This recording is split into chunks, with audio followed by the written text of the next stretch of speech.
ยมื้อนี้ไปใส่มาไปหาดูไปหาหน่อไม้มาบ่โดยได้หลายบ่นั่นเด้เฮ้ยมาเบิ่งดู หาดูไปให้ทำงานกินหาหน่อไม้ทีมงานอายกินโดยปอเต็มหม้อเลยเนาะโดย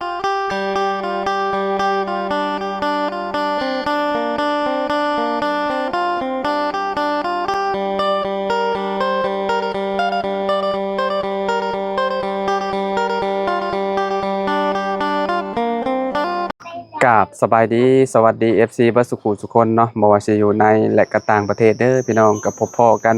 คือเก่าคือเดิมเนาะกับบ่าวลาวสตูดิโอพี่น้องเนาะเอามื้อนี้พี่น้องเฮาก็อยู่ที่เฮือนซาลำแปนน้องไม้น้องทายเพิ่นเนาะก็สิเข้าไปหาทางน้องทายเนาะพี่น้องปะเดี๋ยวเข้าไปหาเพิ่นกันเลยพี่น้องโดพี่น้องเอ้ยเนาะ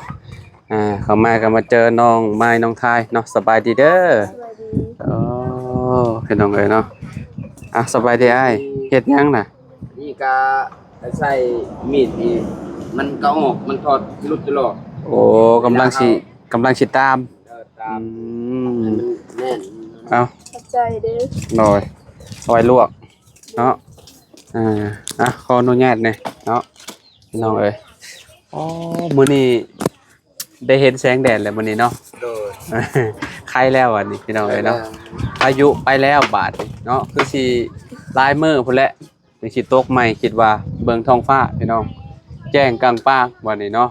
โอ้นี่เสริมใหม่แล้วนี่เนาะโดยเสริมใหม่ให้บ่ได้หัวเลยติบัดนี้จังแล้วฝนตกนี่ก็บ่ทนบ่ต้านแล้วก็เป็นบัดแพร่บัดเอาคุมหลังคาแต่ว่าแพร่บัดอันนี้บ่อยากทนปานใดมันถึกแดดแล้วมันจะกรอบมันจะขาดไว้พี่น้องเอ้ยเนาะมันบ่คือแบบยี่ห้อตัวหนึ่งยี่ห้อตัวนี้แบบเอาเคยเอามาใส่แล้วเอามาปกเครื่องซักผ้าเมี่ยนน่ะคือแบบบ่พอฮอด1 เดือนซับแบบมันสิกรอบเข้าเลยและใบมันก็เปื่อยเต็มเลยพี่น้องเนาะโดยมื้อนี้ไปใส่มาไปหาดูไปหาหน่อไม้มาบ่โดยได้หลายบ่นั่นเด้เฮ้ยมาเบิ่งดู หาดูไปให้ทำงานกินหาหน่อไม้ทีมงานอายกินโดยปอเต็มหม้อเลยเนาะ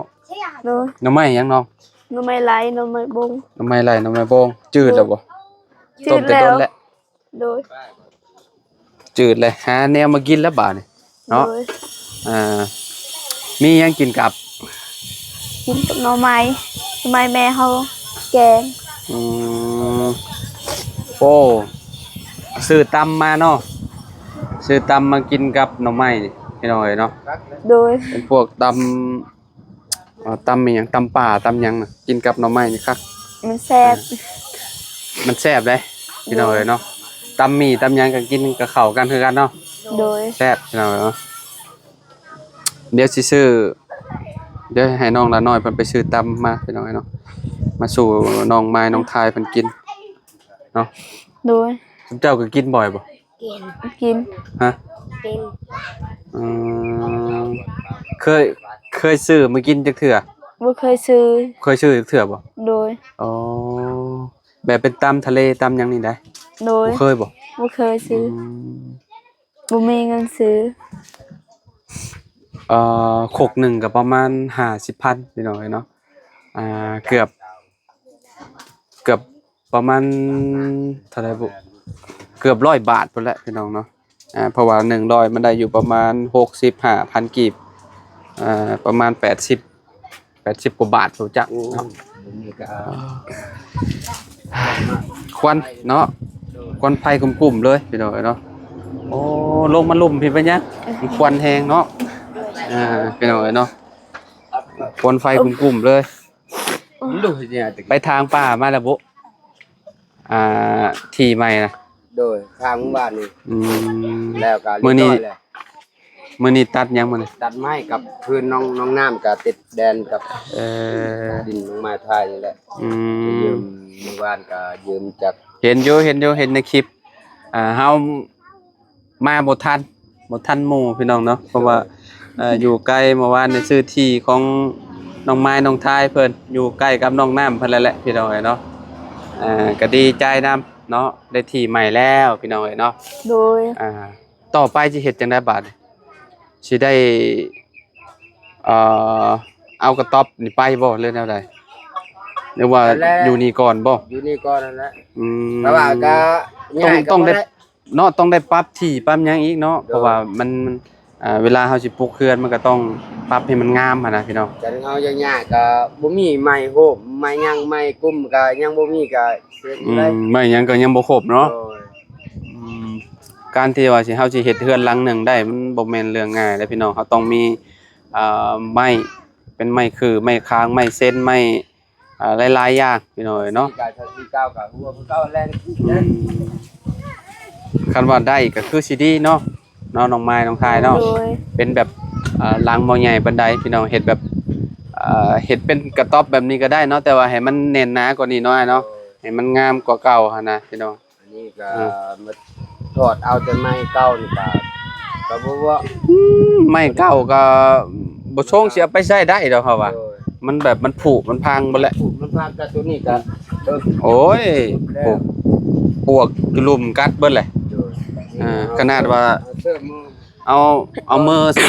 อันนั้นเขย่ามันยังอันนั้นแล้วมันยังควยแล้วไปหน่อยเนาะอืม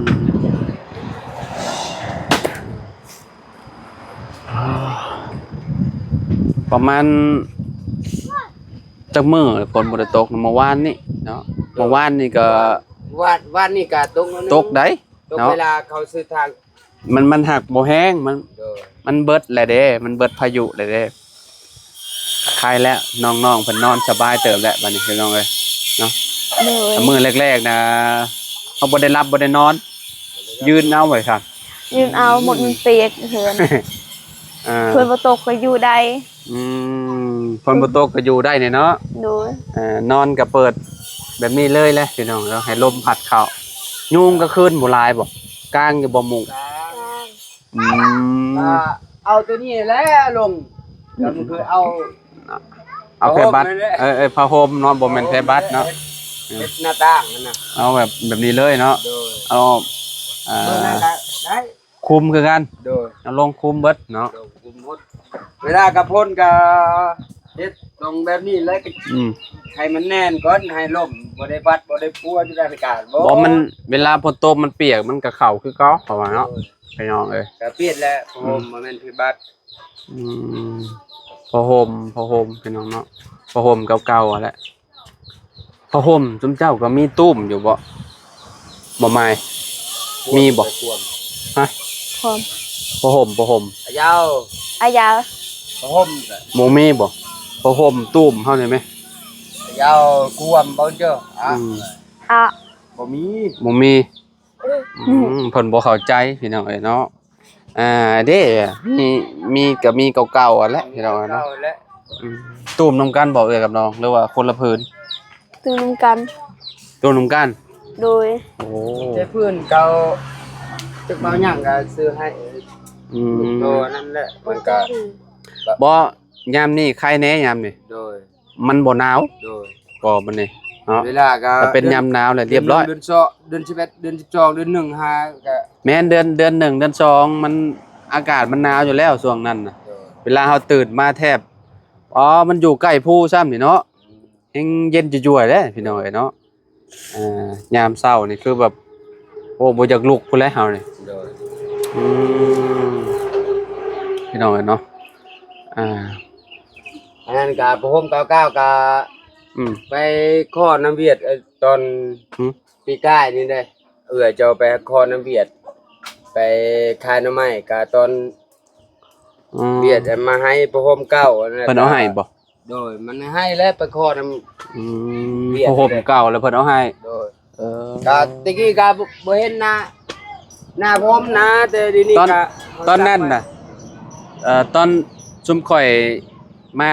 ตอนแรกๆน่ะอยู่บ้านเกียงจองน่ะผู้ใหญ่เพิ่นให้ซื้อติดรถพี่น้องเอ้ยเนาะ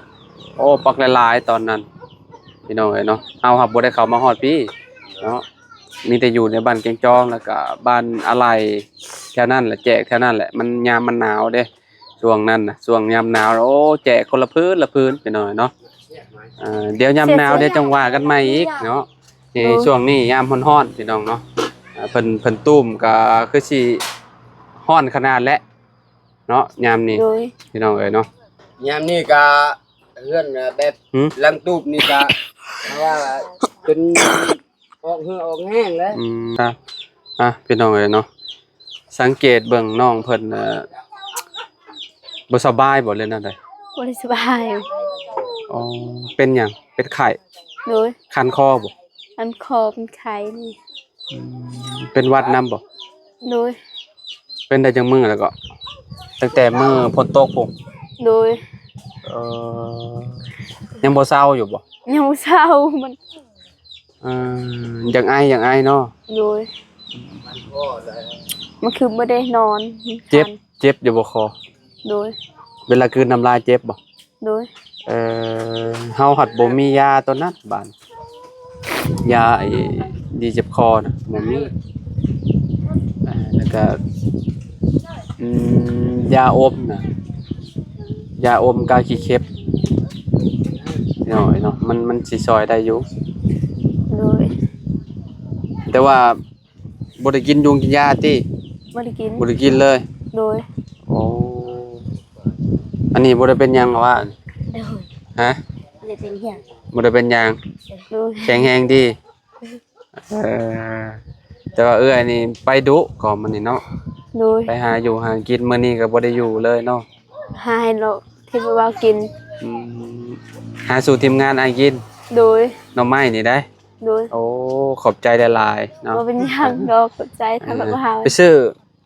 อันนั้นอยู่ใช้ซื้อยา ผมเคยซื้อ บ่เคยซื้อจักเทื่อ โดย โอ้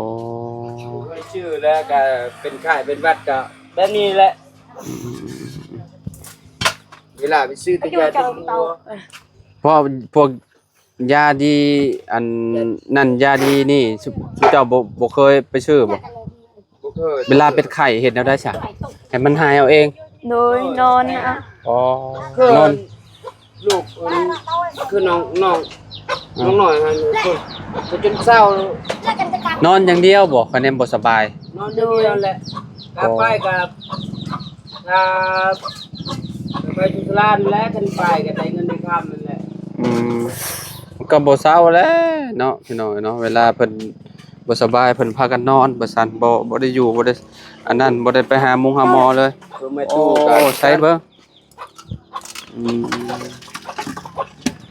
วางซอกเอาอย่างนี้ก่อนเด้อ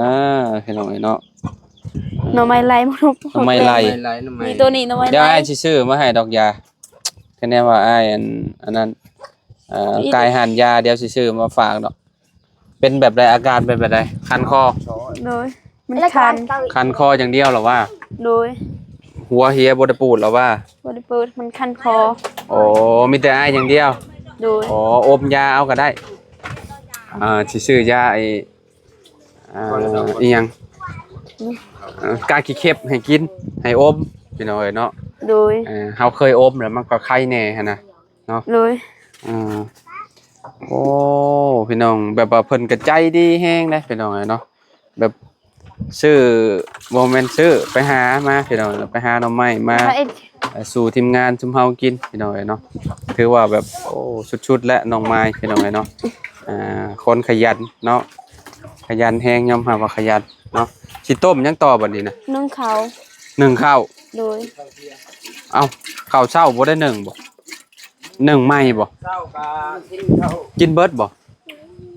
กินข้าวเย็น กินข้าวเย็นอ๋อตอนเช้ากินข้าวเย็น ได้ก็ต้นเขาซื้อดินดอนนั่นเด้ซื้อก็มาให้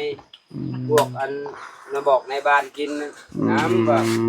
กินบ่หมด กินหมดก็เลยอุ่นข้าวเย็นกิน โดย อ๋อสินึ่งข้าวบัดนี้เนาะนึ่งข้าวเป่าไฟพี่น้องเอ้ยเนาะเนาะ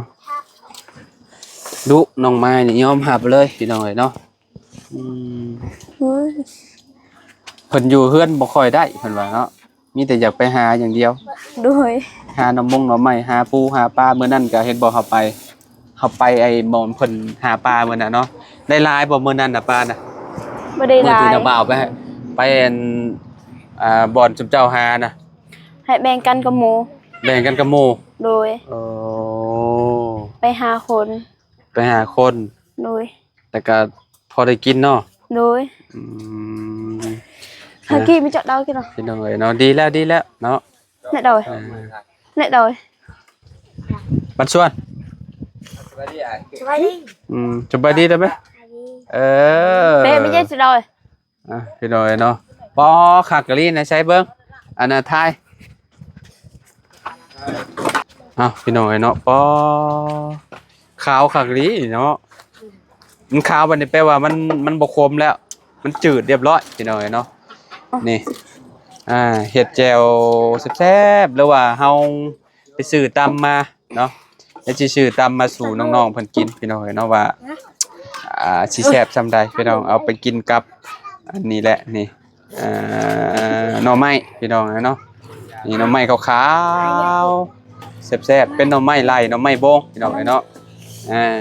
ไหนสิเอาถือว่าสุดยอดเลยเนาะ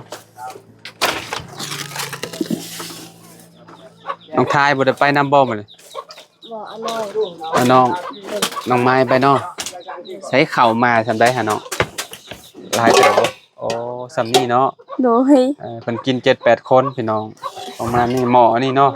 โดยก็สิไป1บัดนี้มือก็บ่ได้เต็มสำนี้มือก็บ่ได้ลาพี่เอาข้าวเย็นใส่น้ำเนาะโดยกินข้าวเย็นโอเคสักพี่น้องเลยเนาะเนาะเอาเดี๋ยวให้น้องเพิ่นนึ่งข้าวนึ่งน้ำก่อนพี่น้องเลยเนาะเดี๋ยวสิไปซื้อตำมาสู่กินเด้อโดยไปนั่งกินน้ำนาบ่าวเด้อโดย